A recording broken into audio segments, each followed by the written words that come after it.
ఓజీపై అదిరిపోయే అప్డేట్స్ ఇచ్చిన సుజిత్. పవన్ ఫ్యాన్స్కు పండగే. ఓజీ గురించి ఒక్క అప్డేట్ తెలిస్తేనే చాలని వేచి చూసిన పవన్ ఫ్యాన్స్కు ఏకంగా ఫుల్ మీల్స్ పెట్టినంత పని చేశారు సుజిత్. ఒకే ఒక్క ఇంటర్వ్యూలో అభిమానులు కోరుకుంటున్న అన్ని విషయాలు చెప్పారనమాట. అసలు ఓజీ షూటింగ్ ముచ్చట్లేంటి, ఎప్పుడు వస్తుంది, ట్రైలర్ కట్ చేశారా, ఇలా ఒకటేంటి అన్నీ చెప్పేశారు సుజిత్ గారు. మరి ఆయన ఏం చెప్పారో చూద్దామా. పవన్ కళ్యాణ్ ప్రస్తుతం 3-4 సినిమాలు చేస్తున్నారు. కానీ అందరి ఫోకస్ మాత్రం ఓజీపైనే ఉంది. కారణం ఏదైనా కూడా ఈ మధ్య ఎక్కువగా రీమేక్స్ చేస్తున్న పవన్ చాలా రోజుల తర్వాత చేస్తున్న ఒరిజినల్ సినిమా ఓజీ. అందుకే టీజర్ రిలీజ్ నుంచే దీనిపై అంచనాలు ఆకాశంతో పెరిగిపోయాయి. ఇప్పటికే ఈ చిత్ర షూటింగ్ 70% పూర్తయింది. పవన్ కళ్యాణ్ రాజకీయాల్లో బిజీగా ఉండటంతో ఇంకా సెట్స్ పైనే ఉంది ఓజీ అనమాట. 2 వారాలు పవన్ డేట్స్ ఇస్తే చాలు ఈ సినిమా పూర్తయిపోతుంది. కార్తికేయ భజే వాయువేగం సినిమా ప్రమోషన్స్లో భాగంగా సుజిత్ ఓ ఇంటర్వ్యూ ఇచ్చారు. అందులోనే ఓజీ ముచ్చట్లు ఫ్యాన్స్కి చెప్పారనమాట.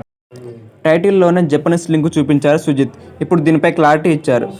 ఓజీలో జపనీస్ రిఫరెన్స్లు ఉంటాయని, కొన్ని యాక్షన్ సీక్వెన్స్లు పవన్ స్వయంగా దగ్గరుండి డిజైన్ చేశారని తెలిపారు సుజిత్. ట్రైలర్ ఇప్పటికే కట్ చేశామని, రిలీజ్కు ముందు విడుదల చేస్తామంటూ చెప్పుకొచ్చారు ఈ దర్శకుడు. సెప్టెంబర్ 27న ఓజీ విడుదల కానుందన్నమాట. మరి ఓజీ సినిమా గురించి మీరేమనుకుంటున్నారో కామెంట్ రూపంలో తెలియజేయండి.